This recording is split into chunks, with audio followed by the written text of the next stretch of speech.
One is, like, how do you not get self-defeatist when you've been, there's a topic that you've had issues with for a long time, and you've tried, I mean, 8 years now, I've tried not thinking about it, put months at a time where I'd put it out of my mind, think about the little things I like, and one is attracting love in my life, which I attract sex in my life really easily, but love is a hard one to do, the one, for example, and you feel like, well, you know how law of attraction works, and obviously I've tried everything, and I feel like I'm doing something wrong now, and it's not. Well, first we want to say, listen to your conversation, and we know it's the perfect opportunity to have this conversation because you can't find an answer unless you present the question. But if the question just remains really active in you for year after year after year after year, then your experience remains a response to the question that's active. In other words, you've got to stop. The vibration of a question and the vibration of an answer are different frequencies. The vibration of a problem and the vibration of a solution are different frequencies. So you have to find a way of moving off the problem, and that's what the unconditional part will do. Can you feel how that all fits together? So you just described a condition that you keep active because you keep observing it. It's like a vicious cycle. Esther argued with us about this for a long time in the beginning. She would say, well, Abraham, it's true. It's true. Are you asking me to not notice something that is true? And we said, yes. We're asking you to take your attention off true things that you don't want to keep making true in your experience. Because you observe it, and then you offer the vibration of it, and then, of course, the universe will deliver it to you over and over and over again. So now we've been saying that to you for years. 8 years, haven't heard it, so we're going to say it to you different today. So the way we're saying it to you different today is, so you tell us again, succinctly, the condition that needs to change so that you can feel love.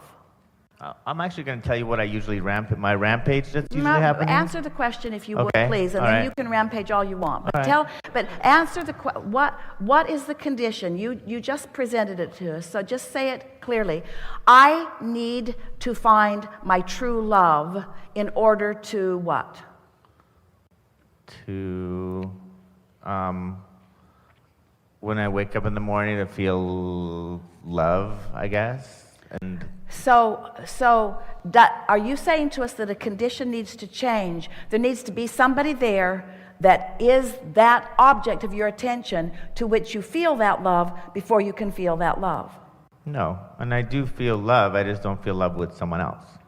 So are you saying that it would be easier for you to feel that true love if there was someone there with you to which you felt that true love? Yeah. That's logical, isn't it? But you can't get there from there. You can't get there from there because the vibration that you've got going on is preventing you from getting there. So you have to shift something. So if the condition is, you need to be there so that I can love you, and since you're not there, I can't love you. But you need to be there, and then I will feel love for you, but where are you? I can't love you. I can have sex with you, but I don't feel everything that I want to feel. So somebody needs to show up so that I can feel all of that, and then I'll feel all of that. Have you ever heard anything more conditional in your life? Once the condition shifts, then I will have a response to the condition. Isn't that what you're saying? You don't want it to be what you're saying, but it is really obvious that it's what you're saying. I need this condition to be different so that I can have a different conditional response to it. We're going to be really stubborn about this, and we're going to say it the way you mean it, because the universe doesn't hear what you say, the universe hears what you mean. I need this to be different so that I can feel different about it. That's what you're saying. Do you agree? So, since that doesn't work, then is it possible for you to feel the way you want to feel before the person shows up? Because everything that everyone wants, no matter what it is, whether it's a material object or a pile of money or stuff, everything that you want is because you feel like, you believe that you will feel better in the having of it. So let's focus on the love that you want to feel for someone. So just use some words. What does it feel like? What does that love feel like? It feels like warmth, it feels like sharing, it feels like well-being. It feels a bit like security. It feels like appreciation. It feels like appreciating. It feels like being appreciated. It feels like stability. It feels like respect. It feels like fun. It feels like spontaneity. It feels like cleverness. It feels like humor. It feels like life. It feels like zest.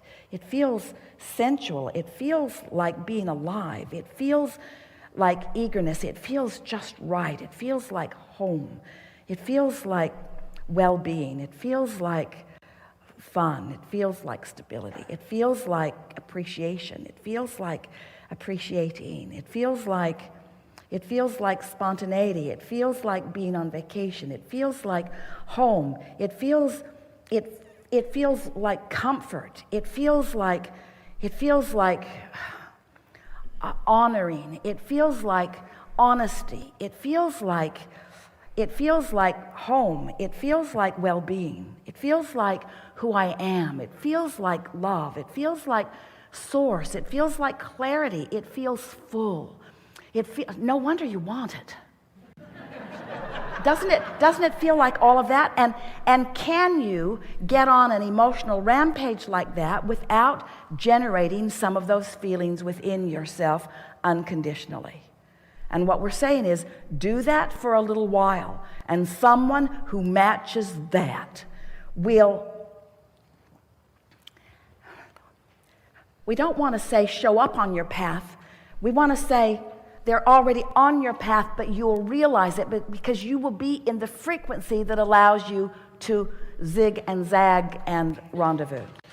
Is there one person that would fit my future, or can different people come until maybe the one that I'm supposed to be with come? Is it? Let's say I line up, right? What and difference that does not it line make up? if there's pleasure on the path? That's really what we want to say. Oh, good. That you all get so hung up on the final path that you miss this and this and this and this and this and this and this.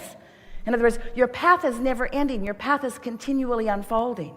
But your path can be everything. You can realize everything that you want in a relationship now.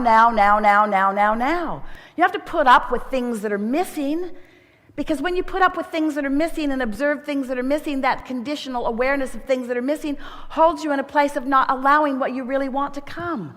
We don't want you to put up with what you don't want. We want you to find a way to find vibrational accord with what you do want, which means you got to get off the specifics that haven't lined up yet to the vibrational core of it, and then it will come.